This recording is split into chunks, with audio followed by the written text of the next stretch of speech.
Hello guys, this is Army Man Boy here, and we are going to be watching an oversimplified video.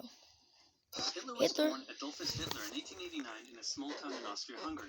His father, Alois Schicklgruber, was born out of wedlock, but eventually changed his name to that of his stepfather, becoming Alois Hitler. Alois was a mid-level Austrian customs officer, not really rolling in cash, but certainly rolling in women. He married a rich, older lady, but then immediately started having affairs, including one with a much younger house servant. A few years later, he left his sick wife to be with his mistress, but since the Catholic Church didn't allow divorce at the time, he couldn't marry her. So he waited for his old wife to die and had a child in the meantime. Then his wife died, so he married his mistress and had another child. But then his new wife got sick, so he employed his much younger cousin Clara to take care of her. Then when his new wife died, he immediately got Clara, his cousin, pregnant, and then married her. In that order, you rock star.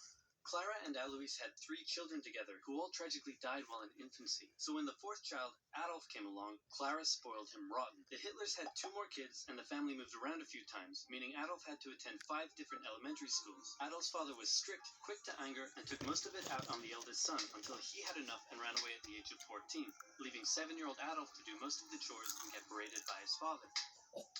The result was a difficult relationship with his dad, while he was super attached to his mother, who worried over him and his health excessively. Hitler did well in school at first. His grades were good and his teachers praised him. He was popular with the other kids and enjoyed gathering them together to play war games. He also loved reading, and particularly liked stories about cowboys and Indians. As he grew older, though, he started to get into trouble.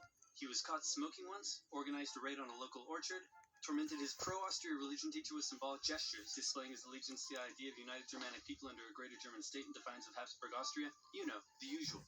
All of this enraged Adolf's father, who punished him severely. The area of Austria-Hungary that Hitler lived in was once part of the German Confederation, and many of the people who lived there considered themselves to be German. Adolf tended to just go against whatever his father said, and since his father was an Austrian public official, Hitler got big into German nationalism. This enraged Adolf's father, who punished him severely. Around this time, a family tragedy struck. His 6-year-old brother, whom he loved a lot, died of measles when Adolf was 10, and was buried in the cemetery just across from their home. Around this time, neighbors reported a change in the young boy. Strange behaviors such as talking to trees and staying up late staring at the stars on the cemetery walls. He lost interest in religion, and his school grades started to decline, which enraged his father, who punished him severely. It also didn't help that he had just entered high school, and the cool city boys treated him like a rural peasant. He had to repeat a grade and had little interest in most school subjects, instead spending his time reading and drawing, which he was quite good at. One day his father said, "Son, someday you'll be a big balls public official like me."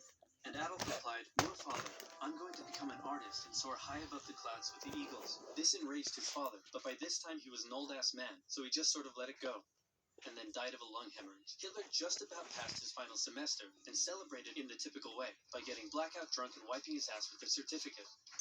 However, he didn't take the overall final school exam, instead just dropping out.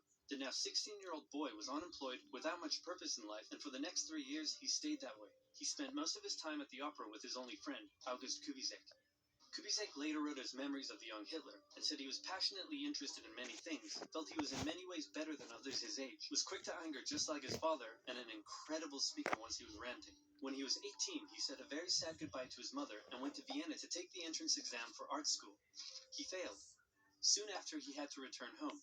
His mother was sick, and her health was rapidly deteriorating. Hitler stayed by her side, and when she eventually died, the family doctor said he had never seen someone so overwhelmed with grief as Hitler was. Then Hitler returned to Vienna, still hoping to find a career in the arts, but he never did. Instead, without parental support, Hitler ended up on the streets. Now in his early 20s, he spent a few rough years living in and out of homeless shelters, making what little he could from selling postcards he painted. It's hard to pinpoint exactly when and how Hitler's extreme ideological beliefs formed, but his time in Vienna would have certainly played a role.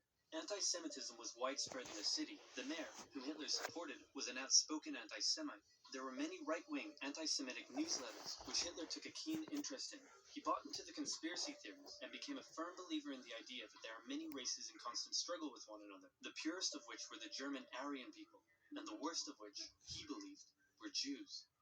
Since Austria-Hungary was a multi-ethnic empire full of lesser races, Hitler wasn't a fan. So when he was 24, he moved to Munich in Germany to avoid doing military service, and for one more year he was a drifter on the streets, until something huge happened.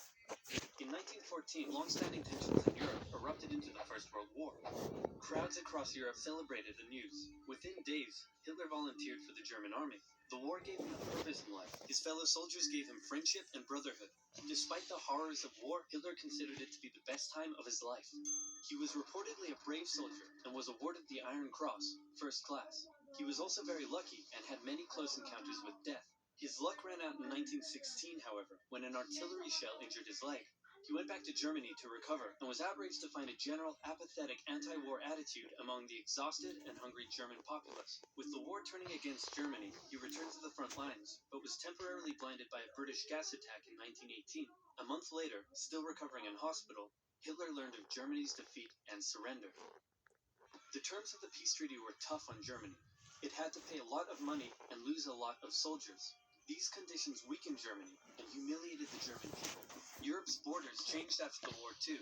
New countries were formed out of Russia's lost territory. Austria-Hungary was dissolved, and there was one big new country splitting Germany into two.